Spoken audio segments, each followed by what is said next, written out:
Hi, ich bin der Kili und ich bin hier gerade im Studio mit Left Fudge. Wer spielt welche Rolle bei euch in der Band und wie habt ihr euch dann musikalisch gefunden? Also ich bin der Silas, ich spiele E-Gitarre in der Band und übernehme ein bisschen den Background-Gesang und neben mir steht noch ein weiteres Bandmitglied. Jawohl, ich bin der Luis, ich mache den Leadgesang und spiele auch die Rhythmusgitarre in der Band. Ja, und wir kennen uns schon unverhältnismäßig lange. Ja, genau. Also wir haben vor über 10 Jahren zusammen angefangen, in der Musikschule Musik zu machen, in der Band zu spielen und so ist es dann entstanden. Und ich habe vorhin so ein bisschen mal nachgeschaut im Internet, was man da so unter Fudge findet als Übersetzung. Ich habe gesehen, es gibt Karamell und irgendwie was mit der Zeitung. Was bedeutet Left Fudge für euch? Also, dieser Bandname ist wirklich genial. Wir haben uns da vor schätzungsweise 2,5 Jahren hingesetzt, um uns einen neuen Bandnamen auszudenken. Und zwar sollte der einerseits mehrdeutig sein. Und dann haben wir uns da halt mal einen Nachmittag, 4 Stunden ungefähr mit einem Wörterbuch hingesetzt und haben geschaut, welche Wörter gibt es, die mehrdeutig sind. Und dann sind wir auf das Wort Left gekommen, das einerseits links heißt, andererseits auch übrig geblieben und Fudge, den Karamellbonbon. Allerdings heißt es auch irgendwie sowas wie so ein bisschen drumrum Gelaber. Deswegen hat unser Bandname 2 oder nee, sogar 4 Bedeutungen. Also einmal, warte Luis, sag mal, ich komme ein bisschen durcheinander. Also einmal natürlich linkes Drumrumgerede oder eben übrig gebliebener Karamellbonbon, aber selbstverständlich auch übrig gebliebenes Drumrumgerede und linker Karamellbonbon. Lässt sich also beliebig kombinieren, in verschiedenen Situationen anwenden und das gefällt uns. Was würdet ihr sagen, welche Musikrichtungen oder Bands haben euch am meisten beeinflusst? Oder wo zieht ihr so viel Interpretation aus? Helene Fischer natürlich.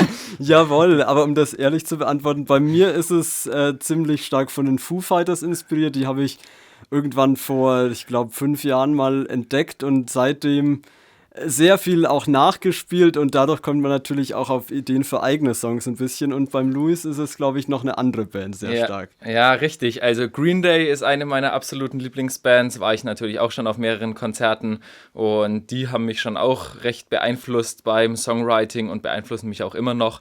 Natürlich hören wir uns auch regelmäßig viele andere Rockbands an und deswegen würde ich unsere Musik schon auch so als Rock auf jeden Fall bezeichnen, das mal als Überbegriff, ansonsten vielleicht ein bisschen Punkrock, Alternative mit Einflüssen aus, wie sagst du immer so schön? Ja, ein bisschen Indie ist vielleicht noch mit dabei. Bisschen Indie, bisschen Metal, also dies, das, was man halt so macht. Genau.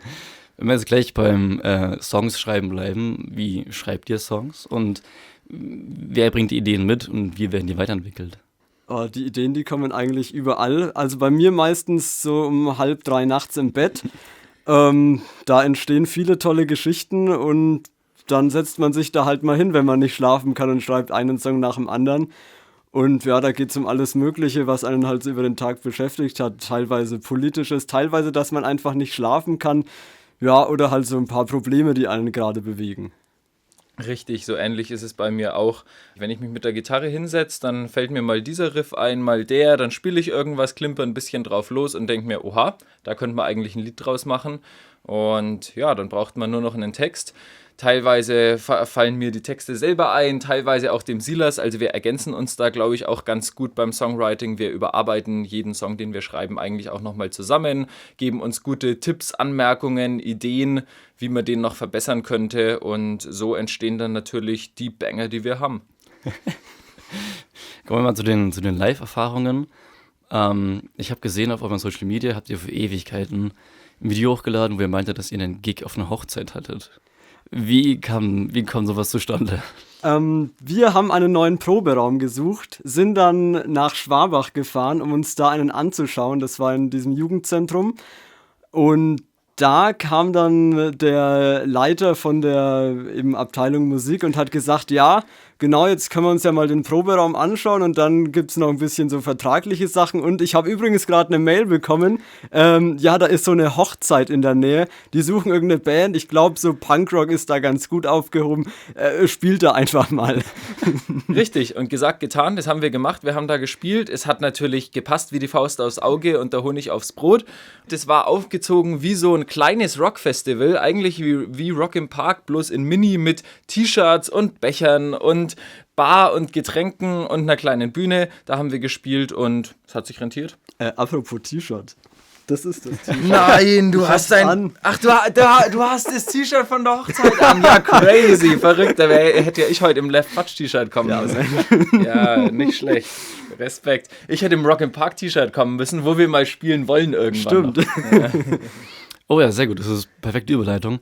Habt ihr allgemein einen Plan und allgemein Aufnahmen so für EPs oder Alben, weil du gerade schon von Rock im Park geredet hast?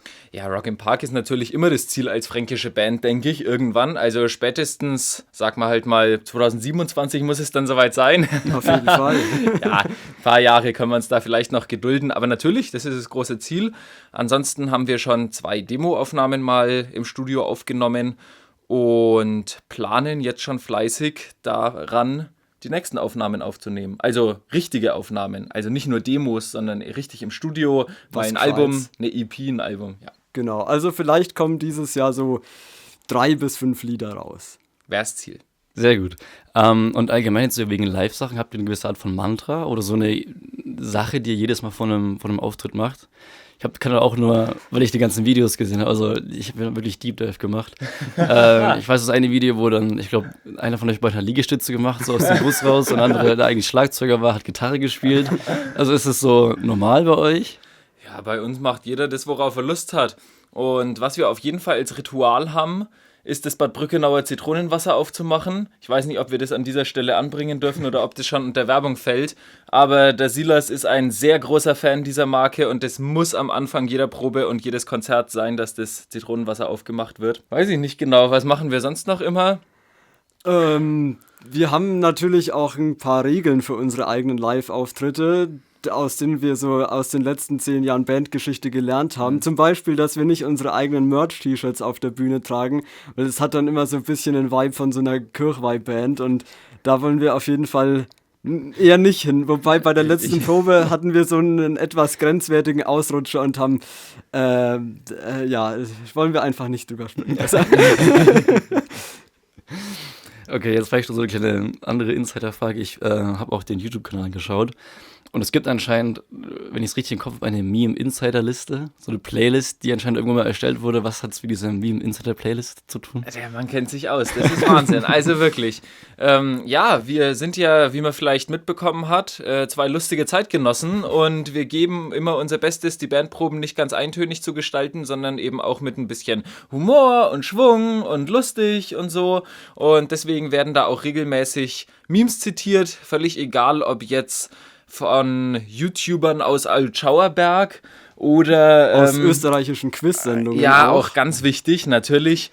Generell deutsche Memes gehören da einfach dazu, die zu zitieren. Und da haben wir eben gesagt, müssen wir fast mal eine Insiderliste erstellen, um auch unsere Fans auf YouTube dran teilhaben zu lassen. Sehr gut. Okay, perfekt. Und dann von wegen Live-Auftritt. Der nächste Live-Auftritt von euch ist ja wann? Am Samstag in Rot. Der steht kurz bevor, am 14.03., richtig, diesen Samstag, Barrotation in Rot, das Kneipenfestival, wir spielen im Jugendhaus, kommt alle! Jawohl, um 21 Uhr geht's los mit unserem Auftritt, wir eröffnen die ganze Sache da im Jugendhaus und es wird sicherlich ganz fantastisch. Es sind noch 2 weitere Bands dabei und die sollte man natürlich auch nicht verpassen. Perfekt, vielen Dank fürs Interview. Dankeschön! Danke!